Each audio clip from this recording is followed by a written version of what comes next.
Hello everyone, astro Shri अनंता पर आप सभी का स्वागत है। जय माँ दुर्गे।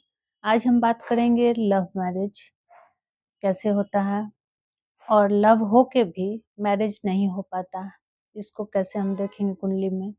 और अरेंज मैरिज किस तरह से होता है और वो भी किन परिस्थितियों में नहीं हो पाता है, इसको हम देखेंगे। तो चलिए बात करते हैं।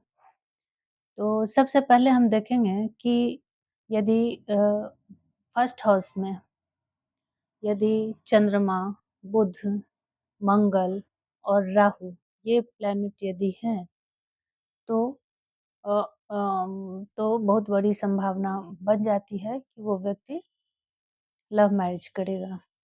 ज़रूरी नहीं है कि ये चारों ही ग्रह हों, वो अलग-अलग युति में भी हो सकते हैं। जैसे कि चंद्रमा और बुध की युति, जैसे बुध और शुक्र की युति, जैसे शुक्र और मंगल की युति, मंगल और राहु की नहीं, शुक्र और राहु की युति। ये यदि लग्न में हो, 7th हाउस में हो, 5th हाउस में बन रहे हों या फिर 11th में बन रहे हों, तो इन 4 हाउसेस में यदि इन सब ग्रहों की युति बनती है, तो बहुत बड़ी संभावना बन जाती है कि इस बच्चे का लव मैरिज होगा। अब हमने ये सब ग्रहों की चर्चा क्यों की है? इसलिए किया कि चंद्रमा बहुत ही इमोशनल प्लैनेट है और बुध बहुत ही चंचल होता है और शुक्र तो प्रेम का ग्रह ही है। राहु बहुत ही मायावी ग्रह है। तो इस तरह से हम देखेंगे और एक स्थिति ये है कि यदि पंचम हाउस, 5th हाउस के लॉर्ड यदि 7th में आ गए और 7th के लॉर्ड यदि 5th में पहुंच गए तो इसको बहुत ही प्रबल योग माना जाता है। दूसरा है यदि लग्ने 7th में आ गए या 7th के लॉर्ड 1st हाउस में चले गए, तब भी ये स्थिति उतनी ही महत्वपूर्ण हो जाती है। या फिर 5th हाउस के लॉर्ड 11th में पहुंच गए, तब भी ये परिस्थिति उतनी ही मजबूत होती है कि इस बच्चे का लव मैरिज होगा। अब किन परिस्थितियों में हम देखेंगे कि लव तो हो गया लेकिन मैरिज होने में बहुत ही दिक्कत है।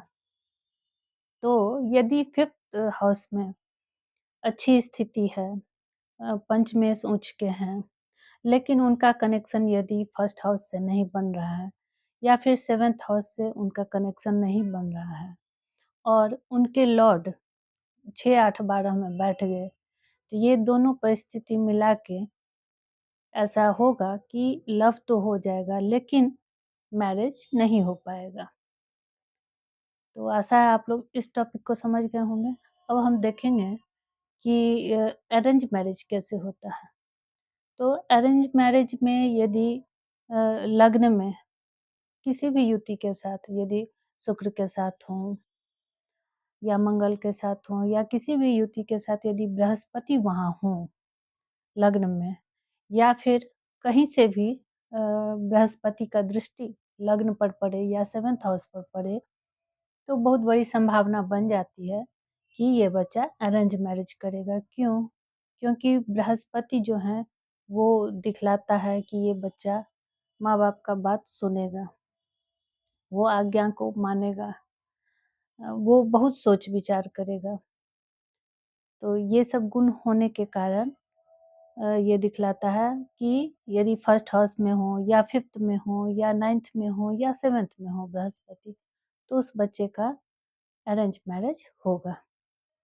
अब मैरिज तो हो गया, लेकिन कभी-कभार ऐसा स्थिति, कभी-कभार क्या बोलेंगे, आजकल तो बहुत ज़्यादा ही स्थिति बन जाती है कि शादी तो हो गया लेकिन अब शादी चल नहीं पा रही है, तो उसको कैसे देखेंगे? तो जब 7th हाउस के लॉर्ड 6, 8, 12 में बैठ जाएँ, तो बहुत ज़्यादा संभावना बन जाता है कि ये मैरिज चलने में दिक्कत है।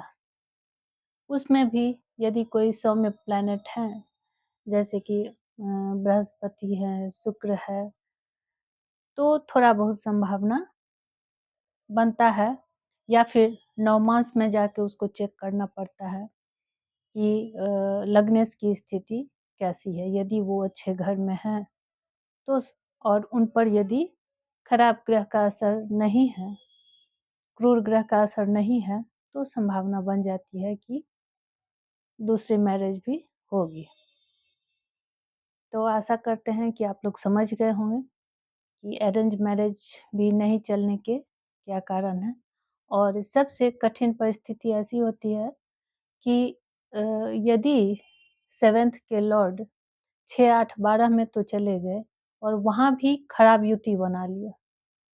जैसे कि 7th के लॉर्ड 6 में गए और वहाँ शनि राहु का युति हो गया, या फिर 8वें भाव में गए, वहाँ कुछ खराब युति मंगल राहु हो गया, या फिर 12 में चले गए और वहाँ भी खराब युति बन गया। तो तब तो और ज़्यादा संभावना है कि उसका शादी नहीं चलेगा। तो इस तरह से हम देखेंगे कि मैरिज नहीं चलने के भी क्या कारण हैं। अब इसके उपाय हम क्या देखेंगे? तो इसके उपाय में एक उपाय तो ये है कि यदि आपके 7th हाउस के लॉर्ड छठे में चले गए, 8वें में चले गए, 12वें में चले गए, तो अक्सर यदि 6th हाउस में प्लैनेट जाता है और वहाँ खराब युति है, तो भगवान ने तो सारी संभावनाएँ दी हैं मनुष्य को। तो आप प्रयत्न कीजिए कि आपका स्वभाव कहीं न कहीं झगड़ा टाइप का या झगड़ालू स्वभाव है, तो आप अपने आप पर कंट्रोल करिए, अपने स्वभाव को अच्छा बनाइए ताकि मेरा गृहस्थी बच सके। और यदि 8th में गए हैं, वहाँ भी कुछ खराब युति है, तब भी ये संभावना है। यदि 12 में गए हैं, तो 12 में तो ऐसा दिखलाता है कि आप वहाँ पर बहुत ज़्यादा संभावना है, क्योंकि वो व्यय हाउस ही कहलाता है। तो वहाँ कोशिश करने के बावजूद भी संभावना ऐसा होता है कि टिकने लायक नहीं होता है। तो एक ये परिस्थिति हुई। और हाँ, तो इस तरह से हम देखेंगे। और यदि यदि ये सब कौन से ग्रह आपके 6, 8, 12 में हैं 7th के लॉर्ड, तो उन देवताओं के प्रति आपको पूजा पाठ करवाने से थोड़ा-सा संभावना बन सकता है, ऐसा हम देखेंगे। धन्यवाद। आशा करते हैं आप लोग समझ गए होंगे। लाइक कीजिए, सब्सक्राइब कीजिए, बेल आइकन को ज़रूर प्रेस कीजिए। धन्यवाद।